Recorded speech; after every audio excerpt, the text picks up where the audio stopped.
Hello everyone, I hope that you all doing well. This is me Sayyid Shujatullah. Today manam macroeconomic trends అంటే chapter number 2 of Telangana economic survey 2021 దాని నుంచి కొన్ని important concepts చూసుకుందాం. Okay, ఈ chapter ఒక వీడియోలో అవ్వదు, సో ఒక 2-3 videos I will upload on the same chapter, but no need to worry about it. We will slowly get over with this macroeconomic trends also. Fine, that's not an issue. Everything we will cover, don't worry about it. Aim tension ledu manaku. The best place to study is to be in your home and study. Your home is very important, your sweet home. Okay, అది చాలా important అన్నమాట. మీరు బృందావన్ అనుకొని అందులో ఉండండి, శ్రీమంతులులాగా behave చేయండి చాలు. Okay, so chapter number 2 of Telangana economic survey. What is it?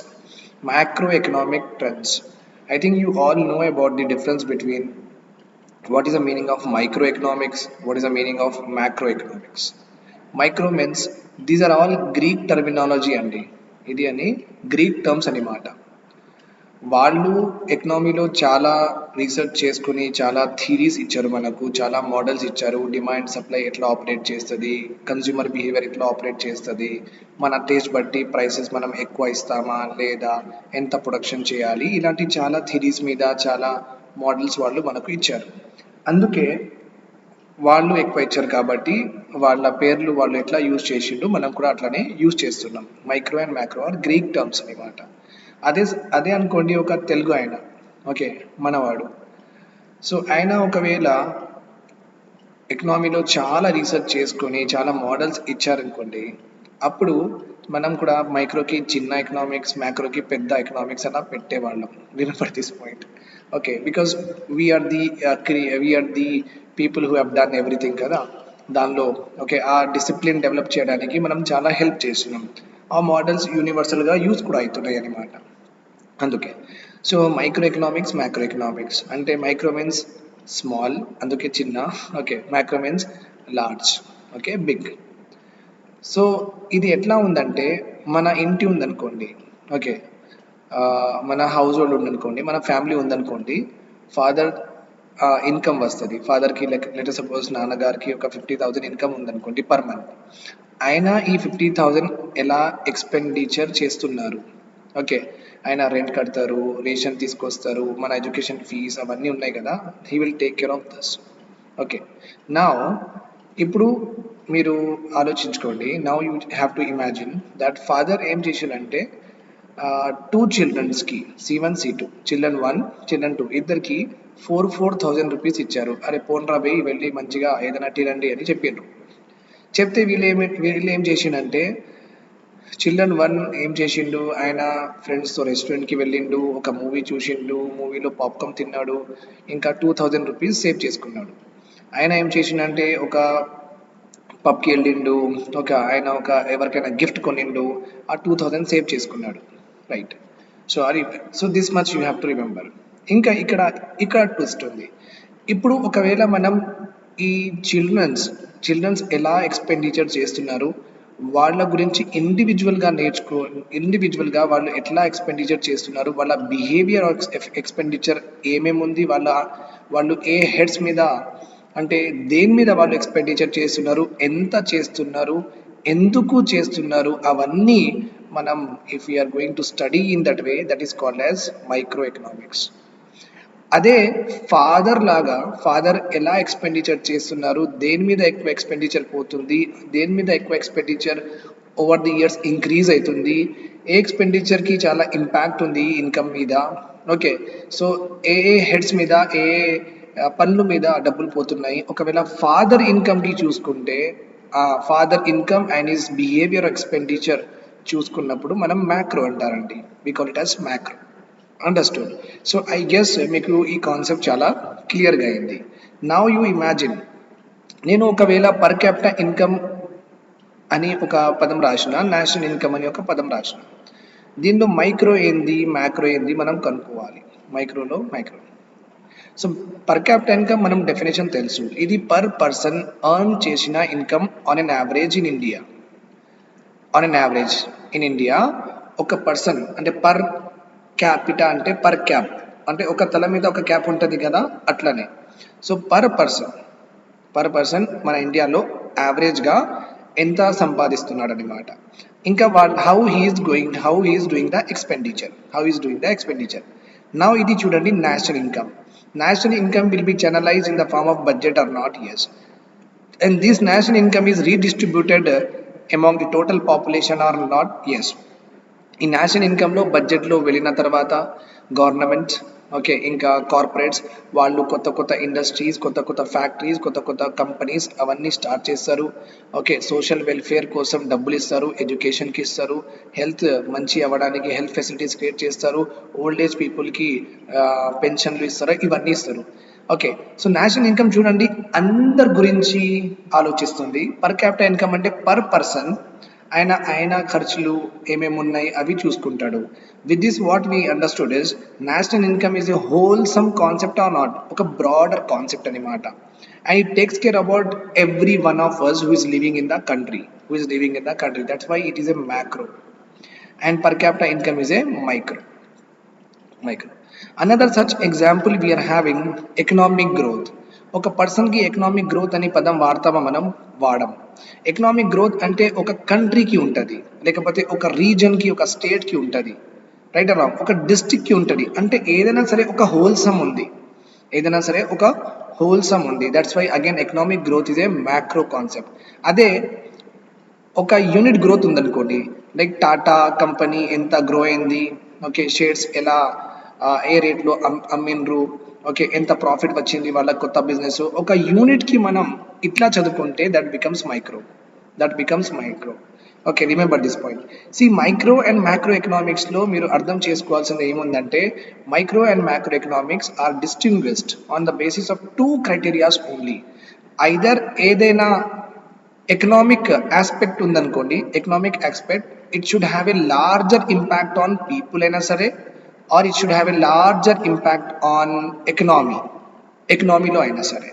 ఈ 2 ఆస్పెక్ట్స్ మీదనే మైక్రో అండ్ మ్యాక్రో డిసైడ్ అవుతుంది. Okay, let us understand in this way. Poverty ఉందనుకోండి, poverty is it a concept related to 1%, 2%, 3%? కాదు కదా. ఇది concept related to almost like 36 crores of the population మన కంట్రీలో పూర్గా ఉన్నారు. They are very very poor. Okay, so it is a wholesome concept. Okay, whereas inflation ఉందనుకోండి, inflation depends on what supply and demand of goods and services, right or wrong. మళ్ళీ అంతా inter connected India ఉన్నప్పుడు railways ఉన్నాయి, roadways ఉన్నాయి, అటు ఇటు అన్నీ ఎక్కడైనా మనం పోతూ ఉంటున్నాం. సప్లై ఎక్కడి నుంచి అంటే various corners of the country నుంచి మనకు సప్లై కూడా వస్తుంది. ఓకే, సో ఇన్ఫ్లేషన్ ఒక ప్లేస్లో ఉంటే it does not mean that inflation ఇక్కడే ఉంది ఇక్కడ లేదని. సో ఇన్ఫ్లేషన్ ఇంపాక్టే ఎక్కడెక్కడి నుంచే వస్తుంది. That's why it is again a wholesome concept. Remember this point. Okay, so whenever you study a smaller unit, it comes under micro. Whenever you study a bigger and larger unit and its impact, it's called as macro. That's why we are going to study about macroeconomic trends only, because economy lo ఎక్కువ మనం macroeconomic గురించి చదువుకుంటాం. Okay sorry, macro economics అంటే మనం ఇక్కడ చదువుకునేది ఏముంది, national income either GDP చెప్పండి, మన స్టేట్కి జిఎస్డిపి చెప్పండి. Okay, this is national, this is ఇండియాకి, ఇది తెలంగాణకి. ఇక్కడ మనం పర్ క్యాపిటల్ ఇన్కమ్, ఈ నేషనల్ ఇన్కమ్ వచ్చింది కదా మనకు, ఇది ఏ సెక్టార్స్ నుంచి వచ్చింది, అగ్రికల్చర్, ఇండస్ట్రీ, సర్వీస్. ఈ సెక్టార్స్ వాల్యూ ఎంత, వీళ్ళది గ్రోత్ రేట్ ఎంత, ఇవన్నీ ఇట్లా చూసుకుంటాం. వీళ్ళ contribution in the economy percentage wise ఎంత. సేమ్ తెలంగాణది కూడా అంతే, పర్ క్యాపిటల్ ఇన్కమ్ అలా కూడా చూసుకుంటాం. ఏ సెక్టార్ వల్ల ఎక్కువ గ్రోత్ అవుతుంది, ఏ సెక్టార్ వల్ల డీ గ్రోత్ అయింది, ఏ సెక్టార్ వల్ల చాలా ఇంపాక్ట్ ఉంది ఎకనామీకి, ఈ సెక్టార్ మీద పాపులేషన్ డిపెండెన్స్ ఎంత ఉంది, స్టేట్స్ కాంట్రిబ్యూషన్ ఎంత ఉంది, which state contributing more to the GSDP, ఇవన్నీ మ్యాక్రో ఎకనామిక్ ట్రెండ్స్ కిందనే వస్తాయండి. Okay, remember this point. Poverty, unemployment, inflation, national income, per capita income. Okay, sorry, not per capita income, national income, and you are having what? Economic growth, economic development.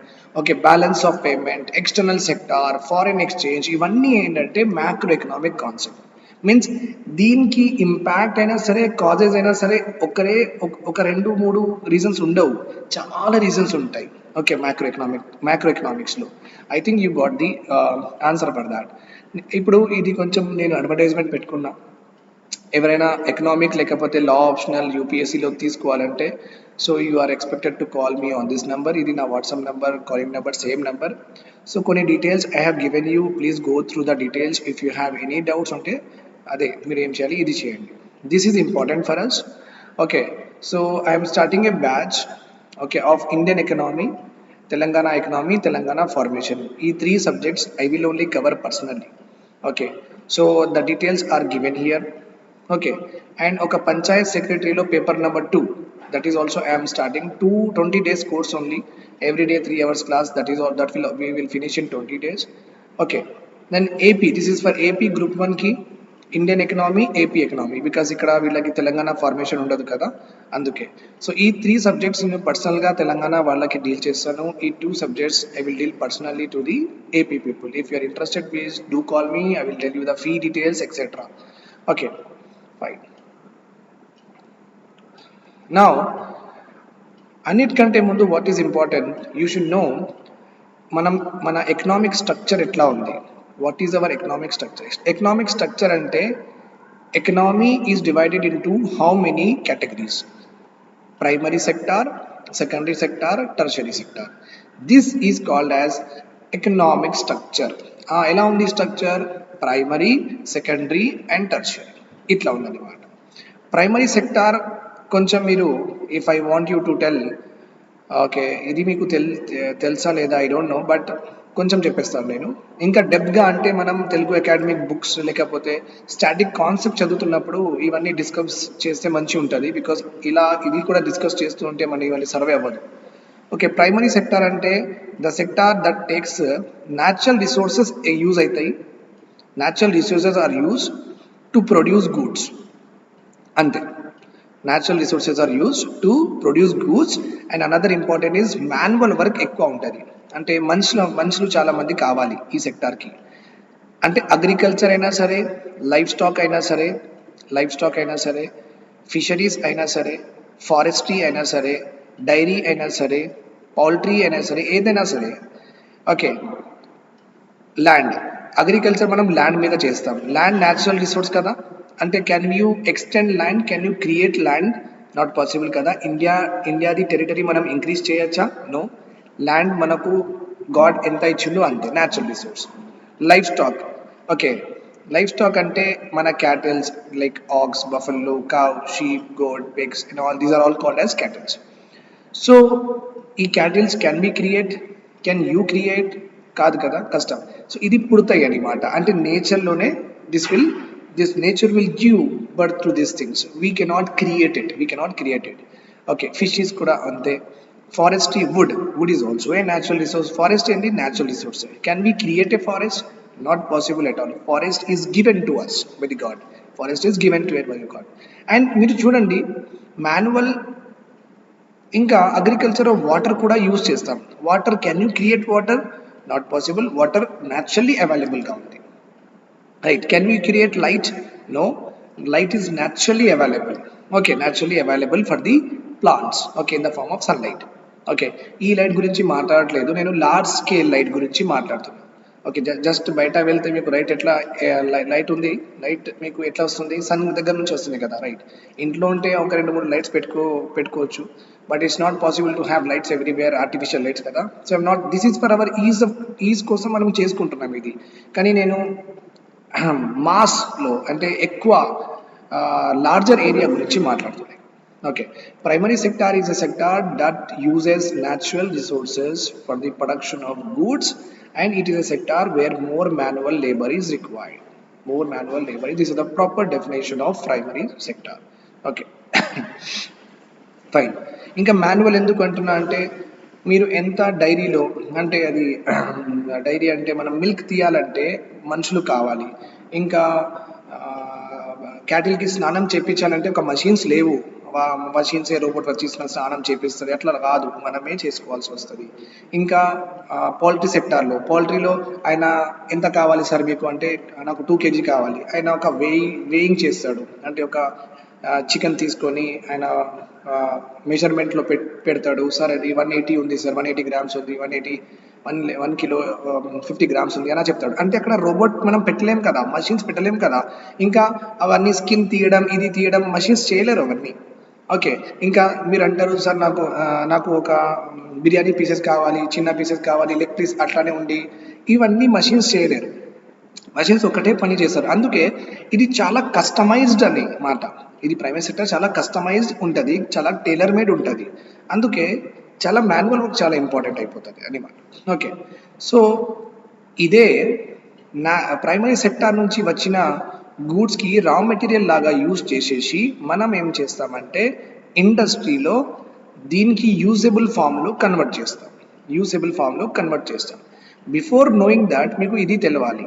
Okay, అంటే primary సెక్టార్లో 2 types of goods are produced. One is direct consume చేసుకోవచ్చు, మీరు డైరెక్ట్గా consume చేసుకోవచ్చు. Another one is intermediate.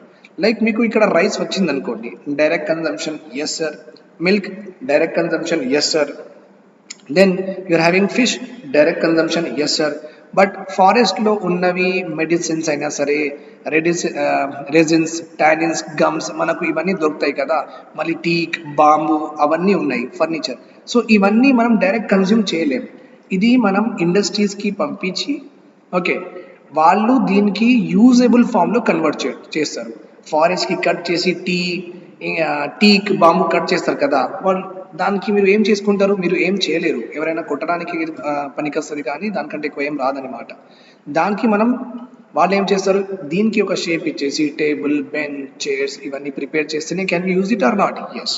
And whatever the medicinal plants ఉంటాయి ఫారెస్ట్లో, అది కూడా ప్రాసెస్ అయిన తర్వాతనే మనకు అవన్నీ ఆయుర్వేదిక్లో యూజ్ అవుతాయి.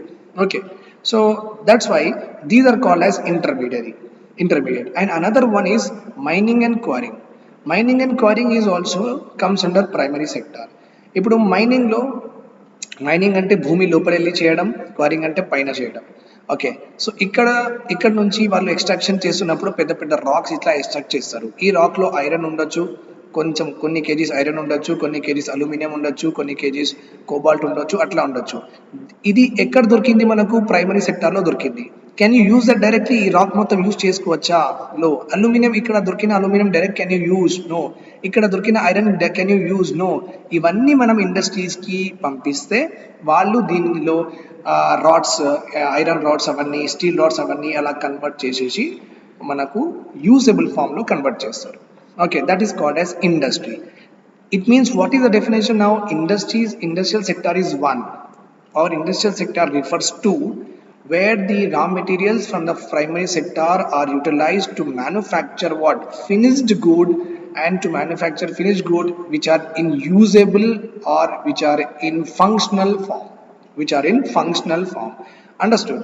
So primary sector will give us both kind of goods, consumption kosam kuda and intermediate goods also. Right, fine. So let us see agriculture sector. Service sector అంటే ఇక్కడ గూడ్ ఉండదు. అంటే నాకు ఇది టీ కప్ ఉంది కనిపించదు, ఈ టాబ్లెట్ ఉంది కనిపించదు. ఓకే, సర్వీస్ అంటే గూడ్స్ ఉంటావు, ఇవన్నీ గూడ్స్ అన్నమాట. కనిపిస్తే గూడ్స్ అంటారు, కనిపిస్తే మర్కంటైజ్ కూడా అంటారు. కనిపిస్తే goods which we are able to see. I can able to touch it, right?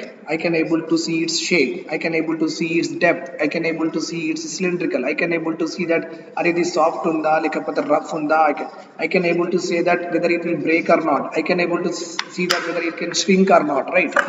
Even it goods antam. They are also called as what? Mercantile kuda antam. The one which we will not see, okay, and which we cannot take home, those are all comes under service sector. ఇప్పుడు మీకు ఈ పాటలు ఏం చెప్తున్నాను. Okay, can you able to see secondary ఒక good ఉందా? Industrial sector ఇలాంటి పదాలు మీకు కనిపిస్తున్నాయా? కనిపించవు, right? You will not, you cannot. Can you feel? ఇప్పుడు మీ స్క్రీన్లో ఇండస్ట్రియల్ సెక్టార్ ఉంది, అది మీరు చేతిలో తీసుకోవచ్చా? ఓకే, మీరు దానికి టచ్ చేసి ప్రెస్ చేసి చూడొచ్చా?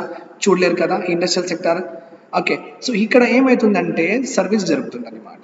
అంటే గూడ్స్ లేవు, only service is going on. Teaching is a service.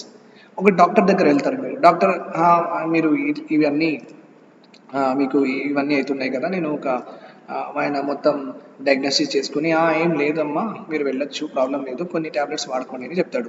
ఆయన అడ్వైస్ ఏదైనా ఇస్తాడు కదా, ఆ advice can you take home? No, right, you cannot take that home. కానీ ఆ అడ్వైస్ ఇచ్చిన దానికి మీరు కన్సల్టేషన్ డబ్బులు ఇచ్చారా లేదా? 500 ఇచ్చారు. మళ్ళీ ఆయన ప్రిస్క్రిప్షన్ రాసినప్పుడు మళ్ళీ మెడిసిన్కి డబ్బులు ఇచ్చారు. కానీ ఈ 500 మీకు ఓన్లీ అడ్వైస్కి డబ్బులు పే చేసినా లేదా మీరు? ఎస్. ఇక్కడ ఏమైంది, ఇక్కడ మీరు గూడ్స్ చూడలేరు. Advice is not a good, advice is a service. Okay, in the same way transportation also. ఒక పాయింట్ నుంచి వేరే పాయింట్కి వెళ్ళిపోతారు, కానీ బస్ మీతో పాటు ఇంటికి వస్తుందా? రాదు కదా. మీరు బస్ కొన్నారా? కాదు కదా. అంతే, this is also transportation, is also service. Bank దగ్గర మీరు వెళ్తారు, బ్యాంక్ దగ్గర వెళ్తే మీకు అకౌంట్ ఉంటుంది, అకౌంట్ చూడొచ్చా మీరు? మీ అకౌంట్ నెంబర్ ఉంది కదా, ఇక్కడ ఉంది అకౌంట్ చూడొచ్చా? No. Can you hold your account? No. If you send from one person to another person, okay, can you see that money move అవుతుంది? అరే 1 రూపీ, అరే 1000 రూపీస్, 2000 రూపీస్ అట్లా మూవ్ అవుతున్నాయి, చూడొచ్చా? నో.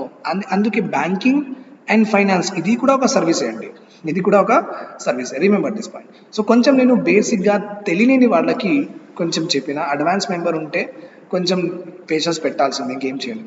ఓకే, ఇది మన సర్వేలో కేటగరైజ్ చేసినది. Okay, sectors and sub sectors అన్నమాట. So agriculture sector is divided into 2.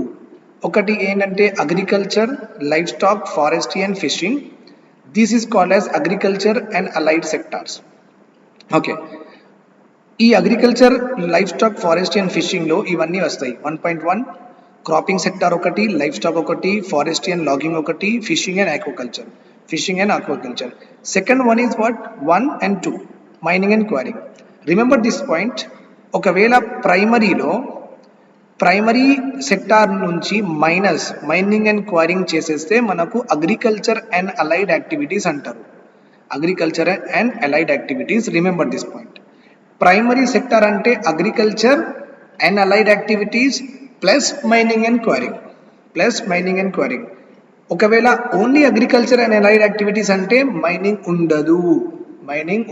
Remember this point. That's why వీళ్ళు రాసింది చూడండి, ప్రైమరీ అని రాసిండ్రు. అంటే ప్రైమరీ అంటే agriculture plus mining and quarrying. Okay, so మీరు ఈ సబ్ సెక్టార్స్ చూసుకోండి. ఇండస్ట్రియల్ సెక్టారు 3 ఉన్నాయి. ఏమేమి ఉన్నాయి? Manufacturing, construction, electricity, gas and water supply. 3 ఉన్నాయి. Manufacturing, electricity, gas and water supply and construction. Service సెక్టార్లో ఒక కేటగిరీ ఏముంది? ట్రేడింగ్, అంటే కొనడం అమ్మడం. ఓకే, హియర్ ఏంటంటే రేషన్ షాప్స్, సూపర్ మార్కెట్స్, ఇవన్నీ ట్రేడింగ్ కింద వస్తుంది. షేర్ అమ్మడం, మళ్ళీ షేర్ కొనడం, ఇవన్నీ ట్రేడింగ్ కింద వస్తుందండి. Then repair, mechanic. Okay, mechanic shops, service centres, ఇవన్నీ రిపేర్. హోటల్స్ అండ్ రెస్టారెంట్, తినడం. హోటల్స్ అంటే ఉండడం అంటే లాడ్జ్, అలా హోటల్ అట్లా. రెస్టారెంట్స్ అంటే మీకు తెలుసు, రెస్టారెంట్ మీరు వెళ్ళి తింటారు. చీప్ హోటల్ ఉంది కదా మన అశోక్ నగర్లో, I think you remember that. I always call that hotel as cheap hotel. Okay, my students whoever are there, so they may know it. Okay, trading and repair services ఒక category పెట్టిండ్రు వీళ్ళు. ఓకే, sub category అంటే ఈ 6లోనే 6.1, 6.2 trade and repair ఒక category, hotels and restaurants another category. 6th 7th కదా, transport ఒకటి. ట్రాన్స్పోర్ట్లో railways, roadways, water, air. Then storage services ఉన్నాయా? ఉన్నాయి. కమ్యూనికేషన్ సర్వీసెస్ ఉన్నాయా? ఉన్నాయి. Right. So 7 is again categorize into 7.1, 2, 3, 4, 5, 6, 7. Remember this point. 8th is what? Financial service. 9th is real estate అంటే భూమిలు అమ్మడం, భూమి మీద డెవలప్ చేయడం, అపార్ట్మెంట్లు కట్టడం, ఇవన్నీ రియల్ ఎస్టేట్ మీద వస్తుంది. ఓనర్షిప్ ఆఫ్ డ్వెల్లింగ్, రెంట్లో మనం ఇల్లులు ఇవ్వడం. అండ్ ప్రొఫెషనల్ సర్వీసెస్ అంటే నాలాంటి వాళ్ళు. Okay, professors, lecturers, teachers, professional service, chartered accountants, advocates, lawyers. Okay, both are same, కానీ మీకు అన్నీ అర్థం అవ్వాలని చెప్తున్నాను నేను.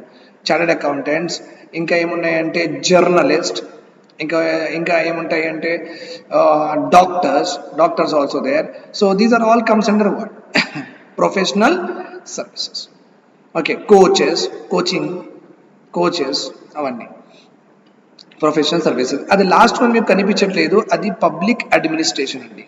పబ్లిక్ అడ్మినిస్ట్రేషన్ అంటే మనం ఎంఆర్ ఆఫీస్కి వెళ్ళి బర్త్ సర్టిఫికేట్ అప్లై చేయడం, లేకపోతే జిహెచ్ఎంసీకి వెళ్ళి ల్యాండ్ రిజిస్ట్రేషన్ చేయించుకోవడం, ల్యాండ్ బిల్డింగ్ పర్మిషన్ తీసుకోవడం, ఇవన్నీ వాళ్ళు మనకు ఏదో ఒకటి ఫీ తీసుకొని మనకు ఇస్తున్నారు కదా, సర్టిఫికేట్ కట్టుకోండి అని, లైసెన్స్ ఏదైనా సరే, that is called as public administration అంటారండి.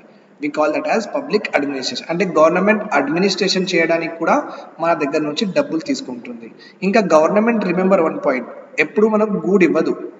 గవర్నమెంట్ ఎప్పుడైనా సర్వీసే ఇస్తుంది మనకు, remember this point. So you don't have government chocolates ఉండవు, గవర్నమెంట్ చైర్స్ ఉండవు, గవర్నమెంట్ బాటిల్స్ ఉండవు, గవర్నమెంట్ మొబైల్స్ ఉండవు, గవర్నమెంట్ 2 వీలర్స్ 4 వీలర్స్ ల్యాప్టాప్ ఏమి ఉండదు. గవర్నమెంట్ వాటర్ సప్లై ఉంటుంది, గవర్నమెంట్ ఎలక్ట్రిసిటీ ఉంటుంది, గవర్నమెంట్ ట్రాన్స్పోర్టేషన్ ఉంటుంది, గవర్నమెంట్ బ్యాంకింగ్ అండ్ ఫైనాన్స్ ఉంటుంది, గవర్నమెంట్ హాస్పిటల్స్ ఉంటాయి, గవర్నమెంట్ ఎడ్యుకేషన్ ఇన్స్టిట్యూషన్స్ ఉంటాయి.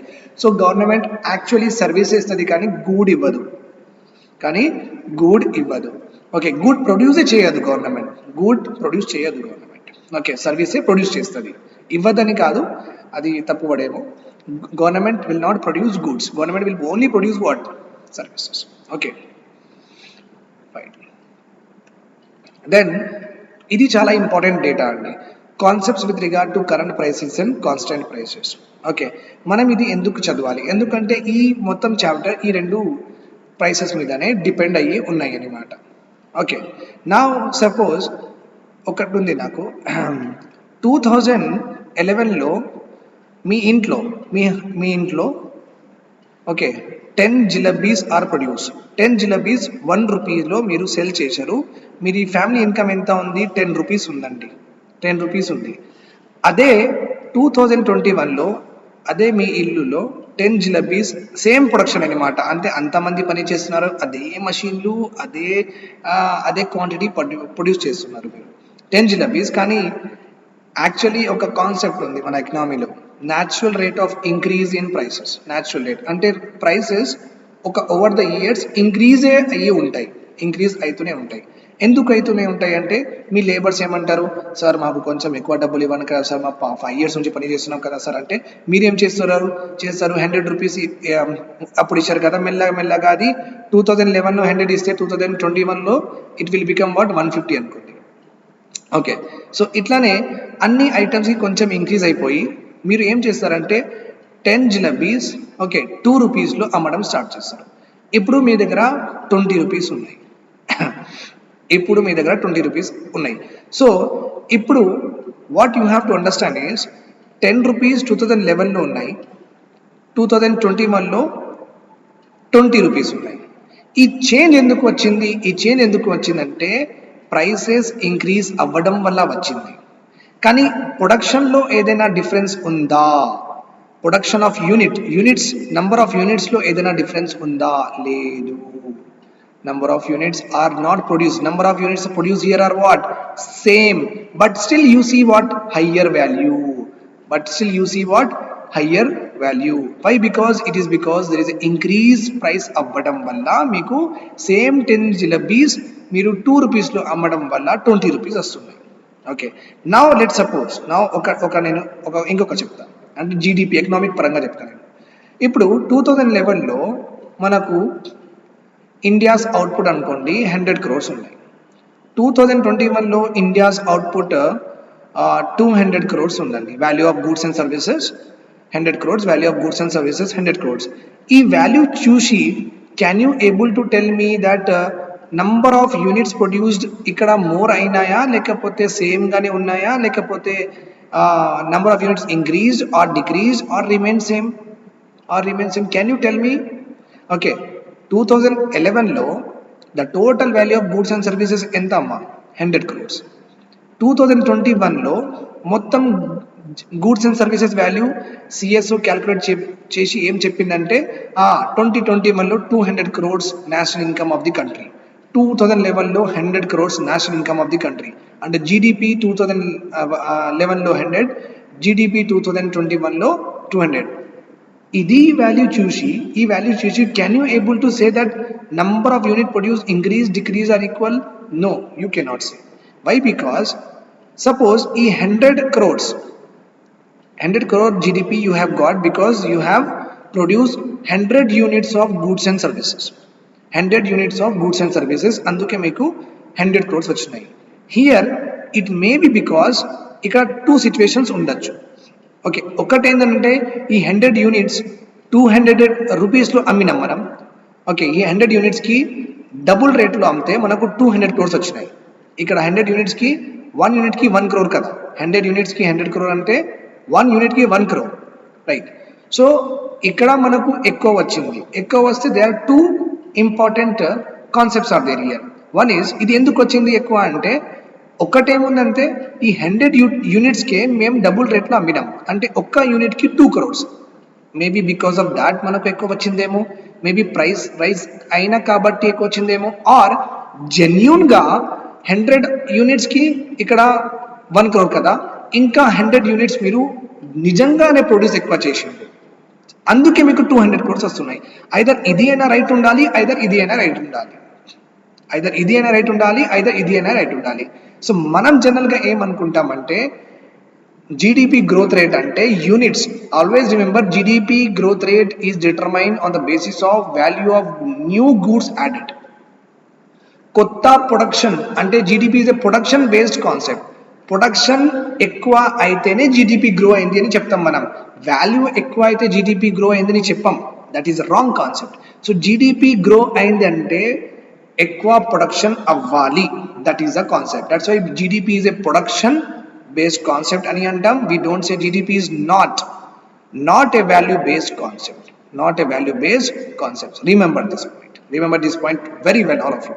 Okay, so manaku ippudu em kanukovali, ee 200 crores whether we have got because of increased prices or we have got with because new units are produced. Manam em chesinamante 2021 లో ఇండియాలో ఏమేం goods and services, ఎన్ని number of goods and service units of goods and services produce అయినాయి, అవన్నిటికీ 2011లో ఉన్న ప్రైసెస్తో compare చేసినాం. Okay, ఇక్కడ ఉన్న prices దీనికి అప్లై చేసినాం. అంటే ఇక్కడ రైస్, ఓకే రైస్ ఇక్కడ 40 రూపీస్ ఉంటే ఇక్కడ కూడా మనం 40 రూపీస్ తీసుకున్నాం. పెన్ ఇక్కడ 10 ఉంటే పెన్ కూడా ఇక్కడ 10 రూపీస్ అనుకున్నాం. ఒక టీ ఇక్కడ 20 రూపీస్ అంటే ఇక్కడ కూడా tea 20 rupees. Though this is not real rates, అంటే ఇప్పుడు ఉన్న రేట్స్ ఇది కాదు. 2021లో ఇది 50 రూపీస్ అట్లా ఉన్నాయి. కానీ మనం ఏం చేస్తున్నాం, అన్ని మొత్తం యూనిట్స్ ఉన్నాయి కదా 2021లో ప్రొడ్యూస్ అయినాయి, ఈ అన్ని units of goods and services we will apply the prices of 2011. అప్పుడు అప్లై చేసిన తర్వాత కూడా మనకు ఎక్కువ వాల్యూ వస్తే అప్పుడు ఏం అర్థం అన్నమాట, అప్పుడు ప్రొడక్షనే ఎక్కువ అయింది, వాల్యూ ఎక్కువ అవ్వలేదు, జస్ట్ ప్రైసెస్ ఇంక్రీజ్ అవ్వలేదు. ఎందుకంటే ప్రైసెస్ తీసినాం కదా. ఇక్కడ నేను చెప్పినా కదా ప్రైస్ 40 అంటే 50, కానీ ఆర్ వి క్యాల్కులేటింగ్ ఆన్ 50 కాదు కదా. మనం ఇక్కడ 40 కదా, అరే ఇక్కడే 40, ఇక్కడ పెన్ 10 అంటే ఇక్కడ 10, అంటే ఇన్ఫ్లేషన్ ఏదైనా ప్రైస్ రైజ్ అది మొత్తం తీస్తున్నామా లేదా, మనం తీస్తున్నాం. అప్పుడు తీసిన తర్వాత కూడా ఎక్కువ వాల్యూ వస్తే ఏంది అర్థం అంటే నిజంగానే ఎక్కువ ప్రొడక్షన్ అయింది కాబట్టి అప్పుడు ఉన్న ప్రొడక్షన్ కంటే ఇప్పుడు ఉన్న వాల్యూ మనకు ఎక్కువ వచ్చింది అని అర్థం. This is the concept of current and constant prices. Please, if you have any doubt, do ask me anytime, whenever you want to ask. I will just upload the rest part of the video later. I have a headache today, that's why I cannot go on length of explaining this particular thing. So whatever I am trying to do, I will help you a lot. So very good data is coming for Telangana economy. So please be with me, stay with me and share to your friends. Mana manchiga నేర్చుకుందాం, సరేనండి. Okay, safe గా ఉండండి, తిరగకండి. Okay, bye bye, take care.